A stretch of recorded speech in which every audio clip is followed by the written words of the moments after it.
자, 우리가 마태복음의 내용들을 쭉 살펴보고 있는데요. 우리 지난주, 지지난주의 말씀을 쭉 보면 예수님께서 게네사렛이라고 하는 동네에 가셔서 그 동네에 있는 많은 사람들의 병을 고치시고 귀신을 쫓아내시는 사역을 하셨습니다. 자, 근데 바리새인들과 서기관들이 170km가 넘는 그 거리를 또 쫓아 올라와 가지고 예수님한테 막 따지기 시작했잖아요. 그랬더니 예수님이 오히려 그들을 책망하시는 가운데 어떻게 보면 바리새인들과 서기관들은 본전도 찾지 못하는 상황이 벌어졌습니다. 그래서 지난주에까지의 말씀이 여기까지예요. 자, 근데 오늘 말씀 21절을 보니까, 자, 오늘 말씀 이렇게 시작합니다. 예수님께서 거기서 나가서, 자, 그 게네사렛 동네에서 떠나신 거죠. 자, 어디로 가셨느냐면 두로와 시돈이라고 하는 지역으로 가셨습니다. 게네사렛이라고 하는 동네는 갈릴리 바다에 있는 도시예요. 북서쪽에 위치한 도시인데, 이 두로와 시돈이라고 하는 지역은요, 그 게네사렛에서 더 한 30-40km 정도 이상 북서쪽으로 올라가 있는 지중해 연안에 있는 작은 도시들 가운데 하나입니다. 그리고 행정적으로 볼 때 이 도시들은 이스라엘에 소속되어 있는 도시들이 아니에요. 그렇기 때문에 이방인의 도시로서 주로 이스라엘 사람 유대인들보다 누가 더 많았느냐? 이방인들이 훨씬 더 많았다라는 거죠. 자, 그래서 이제 22절에 보니까, 자, 누가 등장을 해요? 가나안 여인이 등장을 합니다. 자, 가나안 여인은 이스라엘 사람이 아닌 이방 여자예요. 근데 자, 이 사람이 자, 예수님께 나와서 자, 소리를 지르며 이르되, 자, 뭐라고 부르고 있어요? 예수님을 주 다윗의 자손이여 라고 부르고 있어요. 자, 다윗의 자손이라고 하는 것은 무슨 의미냐? 하나님께서 다윗에게 약속하셨어요. 너희 후손 가운데 내가 누굴 주겠다? 메시아를, 구원자를 내가 주겠다라고 약속하셨기 때문에, 여러분, 이 다윗의 자손이라고 부르는 것은 이 여인이 지금 예수님이 누군지로 알고 있는 거예요. 구원자다, 주님이다, 그리스도다라고 하는 것을 이미 알고 있는 겁니다. 그러니까 어떻게 보면 정확하게 알고 예수님께 나오는 거죠. 그러면서 뭐라 그래요? 나를 불쌍히 여기소서. 그러면서 문제를 얘기하는 거예요. 자, 무슨 문제냐? 내 딸이 흉악하게 귀신에 들렸나이다. 흉악한 귀신이 들어와서 온전한 삶을 살지 못하는 거예요. 어머니의 마음으로 어떻게 보면 이 딸을 고쳐보기 위한 마음으로 간절하게 소리를 질러가며 예수님께 나아가는 거예요. 자, 근데 오늘 23절서부터 보면 굉장히 당황스러운 걸 넘어서 황당한 상황들이 벌어지게 됩니다. 자, 23절을 보면 예수님은 자, 뭐 하셨대요? 한 말씀도 대답하시지 않으셨대요. 여러분, 예수님은 원래 이런 분이 아니셨어요. 여러분, 예수님은요, 병 걸린 사람, 귀신 들린 사람, 불쌍히 여겨달라고 간절한 마음으로 나오는 사람들을요, 뿌리치신 분이 아니에요.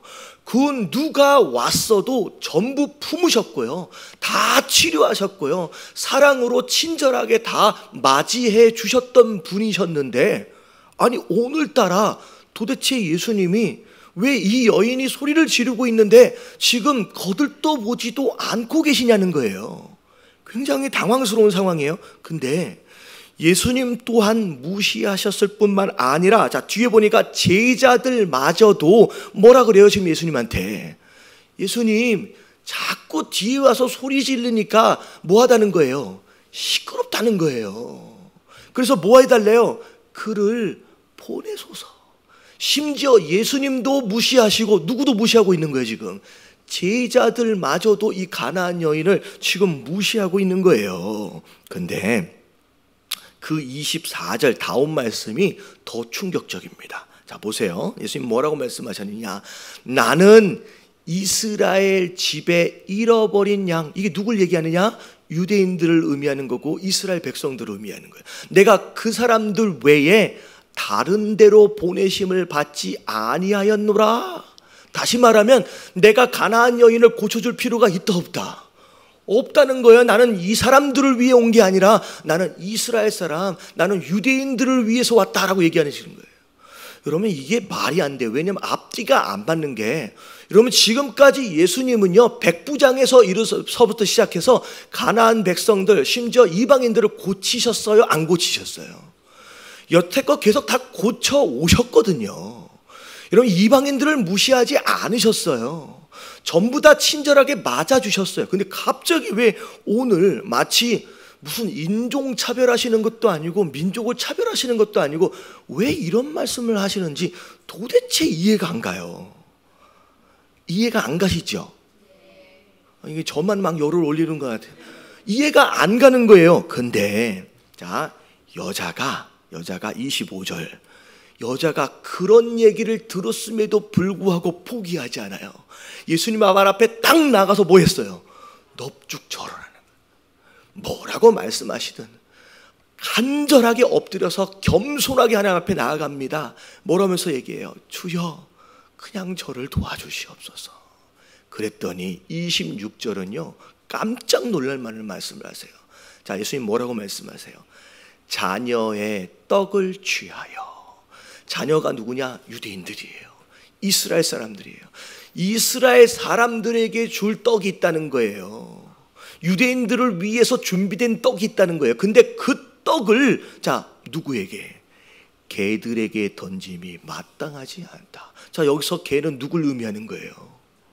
지금 엎드려 있는 이 여자를 가르치는 거예요. 예수님이 지금 그렇게 소리를 질러가면서 엎드려서 절하면서 다윗의 자손이여 불쌍히 여겨달라고 절하고 있는 그 여인을 향하여 너는 뭐다? 너는 개다라고 말씀하셔요. 저는 이건 너무 황당한 얘기예요. 너무 황당한 얘기예요. 근데 여러분 이 말씀을 읽으면서 제가 그런 생각을 했어요. 여기까지 들었다라고 한다면 솔직히 이 여인 입장에서 볼 때 어땠을 것 같아요? 자존심도 너무 상했을 뿐만 아니라 제가 이제 설교 시간에 이런 표현을 쓰면 조금 삭막해질 것 같아서 좀 그런데 얘가 현장감을 좀 살려서 제가 좀 표현을 할게요. 에이 더러워서 안 해 하고 갈 거예요. 무슨 얘기인지 아시겠죠? 나를 개라고 부른 거예요. 난 더러워서 안 해 갈 거예요. 근데 27절 그 여인이 이게 대단한 여인이에요. 자 보세요. 주여 올소이도 뭐라고요? 올소이다마는 당신이 나를 개라고 불러도 나는 개의치 않겠다는 거예요. 나를 뭐라고 불러도 취급해도 나는 개의치 않겠습니다. 심지어 뭐라고 얘기했냐? 개들도 제 주인의 상에서 떨어지는 부스러기가 있다는 거예요.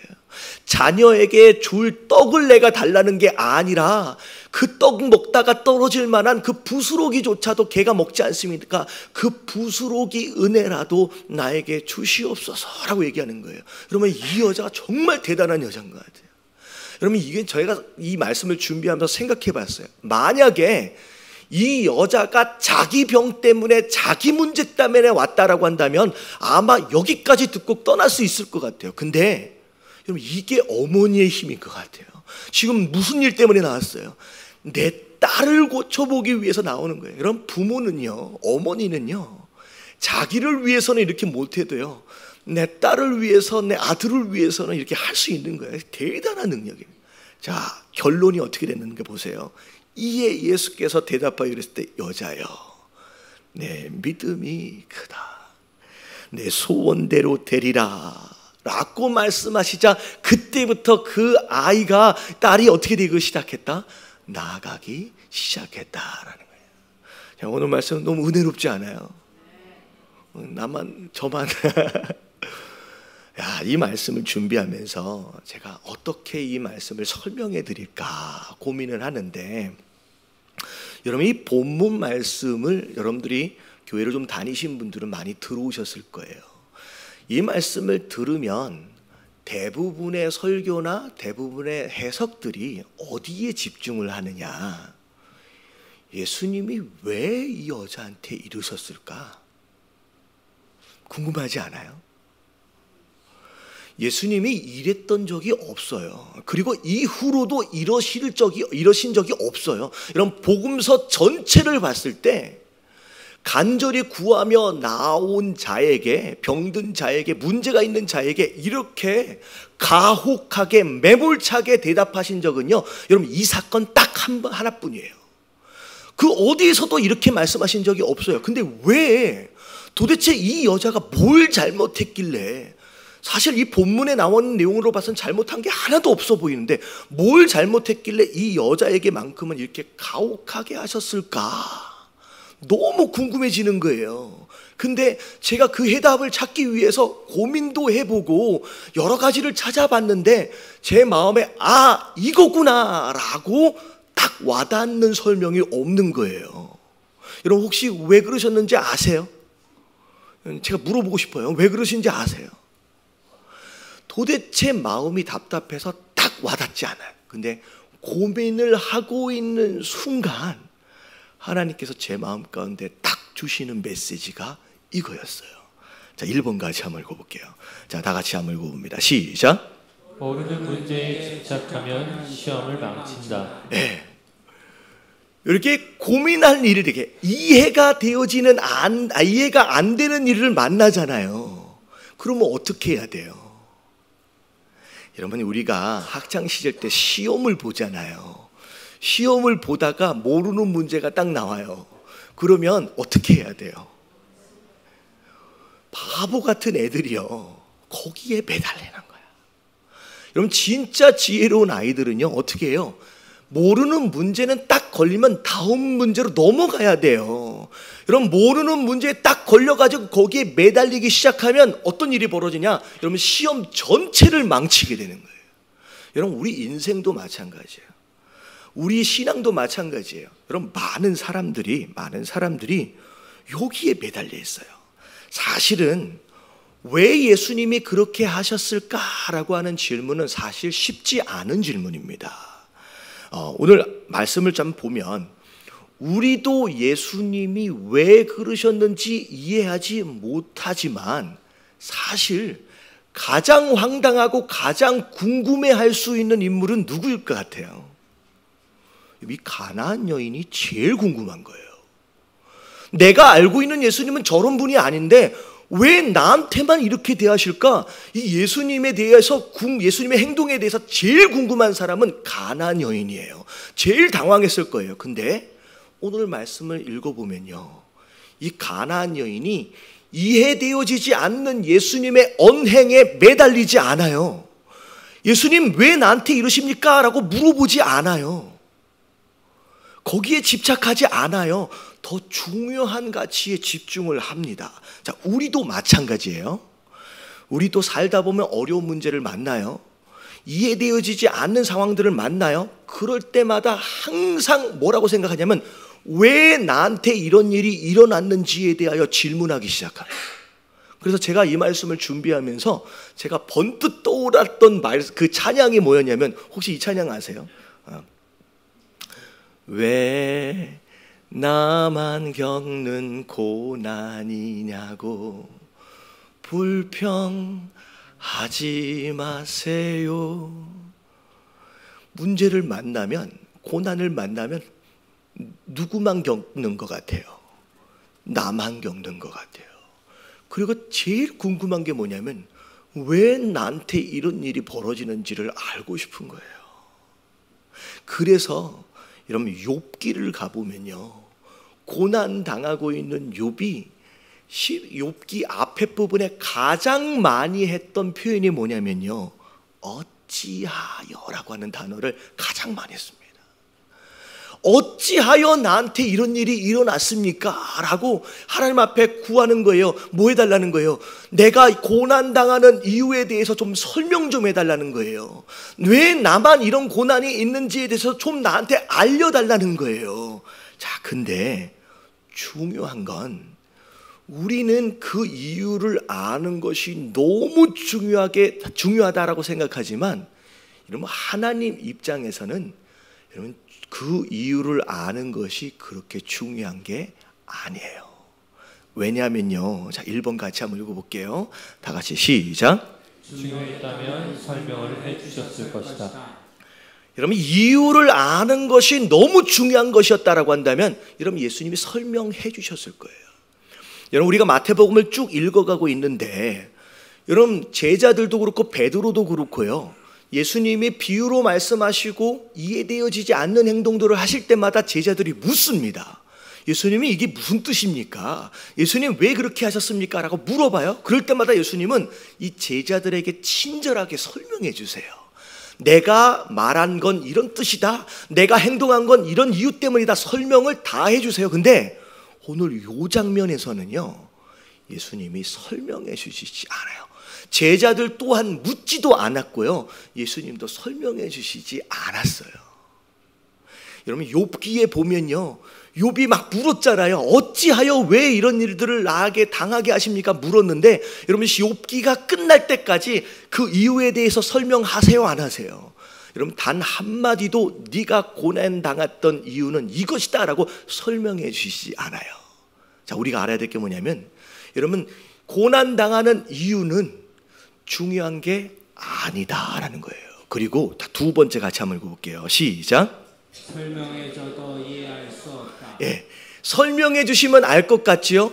여러분, 하나님의 지혜는 우리가 이해되어질 수 있는 게 아니에요. 그래서 고린도전서 2장 9절을 보면 이런 말씀이 있어요. 다 같이 시작. 기록된 바 하나님이 자기를 사랑하는 자들을 위하여 예비하신 모든 것은 눈으로 보지 못하고 귀로 듣지 못하고 사람의 마음으로 생각지도 못하였다 함과 같습니다. 내가 너한테 설명해 주면 네가 다 이해할 수 있을 것 같지? 하나님은 뭐라고 말씀하셨냐? 내 지혜는 네가 눈으로도 귀로도 경험해 보지 못한, 네가 상상해 보지도 못한 것이 내 지혜고 내 섭니다라고 말씀해요.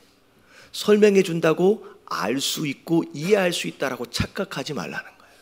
그래서 오늘 이 가나안 여인의 행동을 보면 예수님이 자기한테 왜 이렇게 하시는지 묻지 않아요.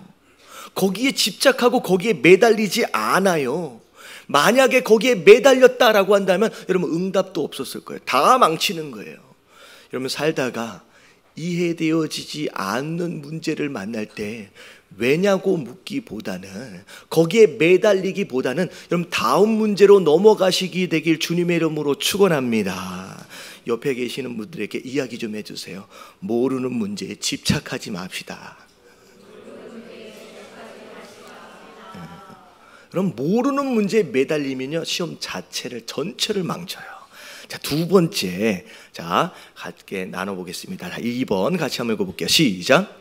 자존심을 내려놓으면 진심이 전달된다. 자, 오늘 말씀의 가장 중요한 핵심 단어는 아마도 자존심일 겁니다. 이 여인을 향하여 예수님 뭐라고 말씀하시냐? 개라고 말씀하셨어요. 야, 참 이런 말을 듣고 어떻게 있겠느냐라는 거죠. 이 예수님의 표현은 이 여자를 무시한 것 이상 인격적으로 모독하고 심지어 경멸하신 표현이었을 거라는 거죠. 근데 그 순간 자존심 상했다고 자기 자존심 챙기면서 어떻게 나한테 이러실 수가 있습니까? 라고 반항했다라고 한다면 여러분, 이 여인의 딸은 고침받을 수 없었을 거라는 거죠. 여러분, 자존심을 내려놓는다라고 하는 것은 신앙적으로 굉장히 중요한 의미를 갖습니다. 특별히 예수님께서 이 여인의 자존심을 딱 찌르시면서 그 자존심을 내려놓는 행동을 통하여 예수님께서 확인하기 원하셨던 것이 있어요. 여러분, 자존심을 딱 내려놓는다라고 하는 것은 그걸 통하여 뭘 보여줄 수 있는 것이냐? 첫 번째, 다 같이 한번 볼게요. 다 같이 간절함. 자, 자존심을 내려놓는 것으로 인하여서 보여질 수 있는 진심은 뭐냐면 간절함이에요. 이렇게까지 했음에도 불구하고 끝까지 포기하지 않고 나오는 이 여인을 통하여 뭘 보시는 거예요? 진짜 간절하구나. 에이, 다음 기회에 하지. 아, 여기가 아니면 뭐. 이게 아니에요. 반드시 여기서 내가 응답받아야 한다라고 하는 그 간절함이 있는 거예요. 여러분, 매 예배 때마다 하나님께서는 여러분들의 이 마음을 확인하시고 싶은 거예요. 매주마다 드려지는 예배이기 때문에 에이, 다음 주에도 또 예배가 있지, 에이, 다음 주에도, 여러분, 이게 아니라는 거예요. 두로와 시돈에 자주 방문하셨던 예수님이었지만 어쩌면 이 방문이 무엇일 수도 있다. 마지막일 수 있다라고 하는 마음 가운데 이번 기회가 아니면 기회가 없을 수도 있다는 거예요. 여러분, 이 간절함이 뭘 통하여 보이는 거예요? 여러분, 자존심을 내려놓는 행동을 통하여 보여지는 거예요. 두 번째, 이 자존심을 내려놓는 걸 통하여서 예수님 뭘 확인하시는 것이냐? 믿음을 확인하시는 거예요. 여기가 병원이 여기밖에 없느냐? 교회가 여기밖에 없느냐? 여러분, 이게 아니에요. 내가 낳을 수 있는, 내 딸이 낳을 수 있는 유일한 길은, 유일한 방법은 누구밖에 없다? 내 앞에 있는 예수님밖에 없다는 거예요. 예수님이 아니면 살 길이 없다는 거예요. 예수님이 유일한 나의 길이요 진리요 생명이라는 거예요. 여러분, 그 마음이, 그 믿음이 자존심을 내려놓는 것을 통하여 예수님 뭐 하시는 거예요? 확인하고 계시는 거예요. 여러분, 자존심이 굉장히 무서운 거예요. 많은 사람들이 이런 표현이 있잖아요. 그 잘난 자존심 때문에 훨씬 더 중요한 가치들을 잃어버리고 있어요. 나를 무시했다는 거예요. 내가 무시당했다는 거예요. 어떻게 나한테 이럴 수가 있느냐는 거예요. 여러분, 이 잘난 자존심 때문에 정말로 중요한 가치들과 응답들, 축복들을 다 놓치고 있다는 거예요.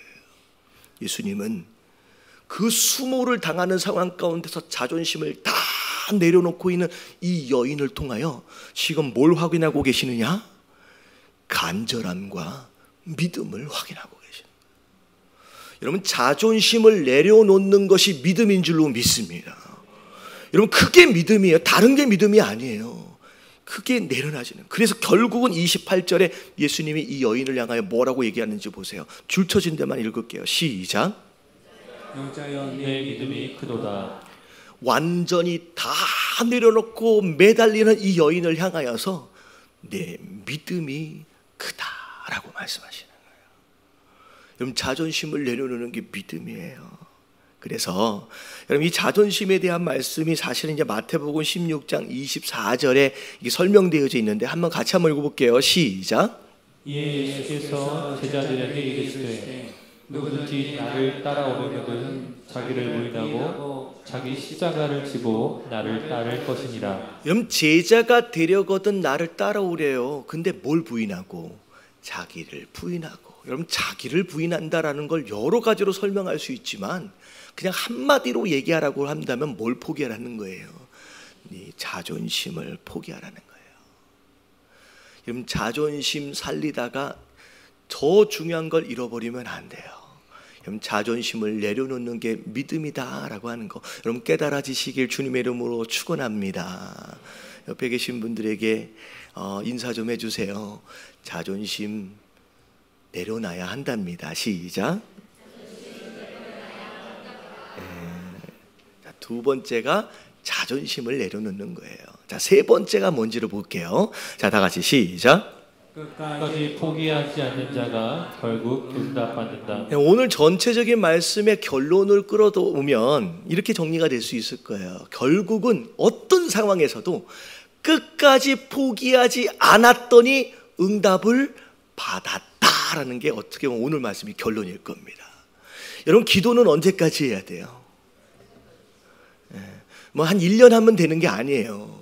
10년 하면 이 정도면 됐지가 아니에요. 여러분, 기도는 뭐 할 때까지? 응답을 받을 때까지 하는 거예요. 하지만 응답받기 전에는 뭐 하지 말라? 포기하지 않는 거예요. 여러분, 이게 신앙이에요.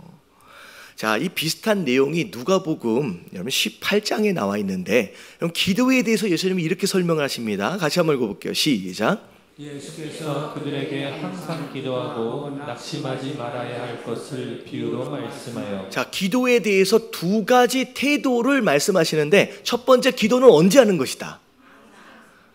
항상 하는 거래요. 다시 말하면 문제가 생길 때마다 찾아오는 게 아니라 기도는 항상 하는 것이다 라고 말씀하세요. 근데 그 다음이 더 중요해요. 뭐 하지 말아야? 낙심하지 말아야. 왜 기도를 하는데 왜 낙심을 해요? 기도를 하는데 낙심할 수 있는 일들이 벌어진다는 거예요. 이게 왜 이러냐? 여러분, 항상 하나님의 응답하심의 타이밍은요, 내가 생각했던 타이밍보다 언제 있어요? 저 뒤에 있어요. 요게 문제인 거예요.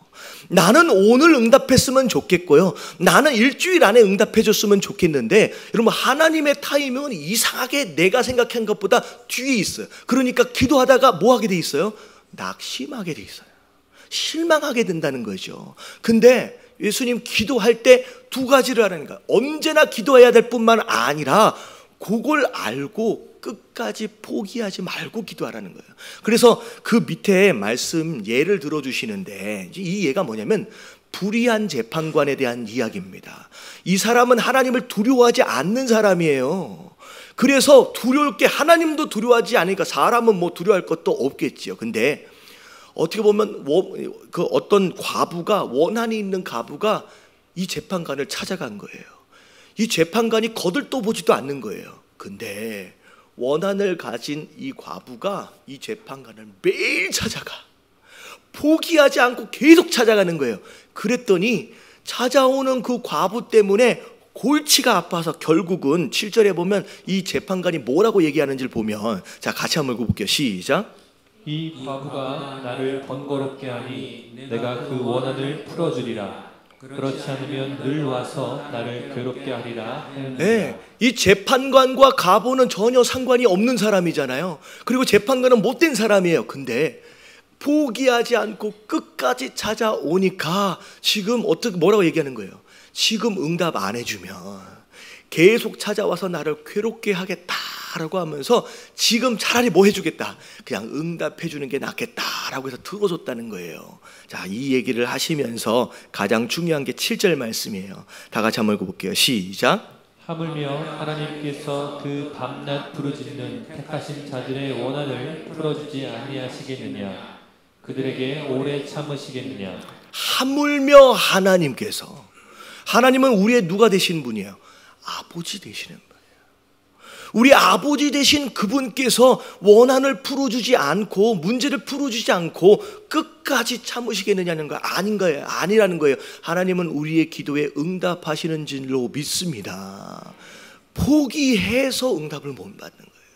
끝까지 포기하지 말라는 거예요. 그래서 우리가 기도에 대해서 이 말씀을 자주 들어요. 마태복음 7장 7절 말씀 같이 한번 읽어볼게요. 시작. 구하라 그리하면 너희에게 주실 것이요 찾으라 그리하면 찾아낼 것이요 문을 두드리라 그리하면 너희에게 열릴 것이니. 여러분 이 말씀을 기도에 대해서 얘기하신 것인데 어떻게 기도하라는 얘기냐? 한마디로 얘기하면 뭐 하지 말고 기도하라는 거예요. 포기하지 말고 기도하라는 거예요. 구해서 안 되면 뭐라도 해보라는 거예요. 또 찾아보라는 거예요. 또 찾아서 또 안 되면 심지어 뭐라도 해보라는 거예요. 문이 부서져라고 한번 두려들어 보라는 거예요. 그러니까 끝까지 포기하지 않고 기도하는 거, 여러분 그 기도에 여러분 언젠가 하나님께서 응답해 주시는 줄로 믿습니다. 내가 남편을 위해서 10년을 기도했어요. 내가 20년째 기도했어요. 내 자녀를 위해서 30년째 기도했는데 응답이 없어요. 여러분 내가 죽기 전에는 포기하지 마세요. 내 생명이 끝나기 전까지는 포기하지 마세요. 하나님께서 반드시 응답하시는 줄로 믿습니다. 여러분 아브라함이 아들 몇 년 기다려서 낳는지 아세요? 25년 기다려서 낳아요. 오랜 시간을 기다려서 하나님께서 응답하실 때가 있어요. 근데 중요한 건 뭐냐면 반드시 응답한다는 거예요. 여러분 깨달아지시길 주님의 이름으로 축원합니다. 옆에 계신 분들에게 인사 좀 해주세요. 포기하지 맙시다. 예. 자, 뭐 하기 전에는, 응답하시기 전에는 포기하면 안 되고 누가 죽기 전에는, 내가 죽기 전에는 포기하지 않는 거예요. 여러분 이게 기도의 마음이에요. 낙심하지 마세요. 자, 마무리를 이제 할 텐데, 자, 제가 이 설교를 시작할 때 처음 제가 여러분들에게 던졌던 질문이 있어요. 왜 예수님께서 이 가나안 여인에게만큼은 이렇게 하셨을까? 왜 이렇게 가혹하게, 왜 이렇게 매몰차게 이렇게 대해 주셨을까? 여러분 맨 처음에 이 말씀을 볼 때는요, 왜 그랬었을까? 이해가 잘 안 돼요. 근데 여러분 말씀 전체를 쭉 살펴보고 정리를 하는 이 상황에서 보니까 완벽하게 이해되어지지는 않는데 어렴풋이 이해되어지는 게 있어요, 없어요? 저만 느끼는 건지 모르겠는데 저는 이 말씀을 준비를 시작할 때는 되게 답답했어요.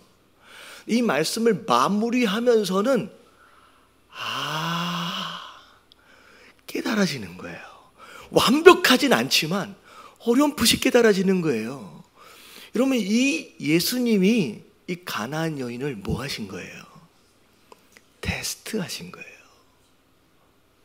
그리고 이 가나안 여인은 멋있게 이 테스트를 뭐 한 거예요? 통과한 거예요. 저는 이걸 딱 통해서 제가 마지막으로 깨달은 게 뭐냐면 4번 같이 한번 읽어볼게요. 다 같이 시작. 하나님의 지혜는 믿음으로 통과하고 난 뒤에 조금씩 깨달아진다. 여러분, 하나님의 지혜는 통과하기 전에는 아무리 설명해줘도 이해가 안 돼요. 근데 믿음으로 여러분 그 시험을 통과해 나고 난 뒤에는 어떻게 돼요? 이거였구나 라고 조금씩 깨달아지는 거예요. 여러분, 이게 신앙생활이에요.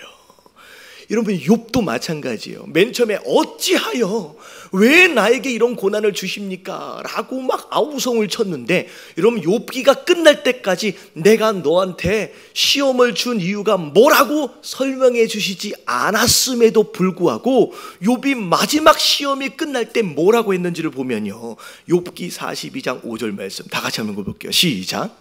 내가 주께 대하여 귀로 듣기만 하였사오나 이제는 눈으로 주를 배웠나이다.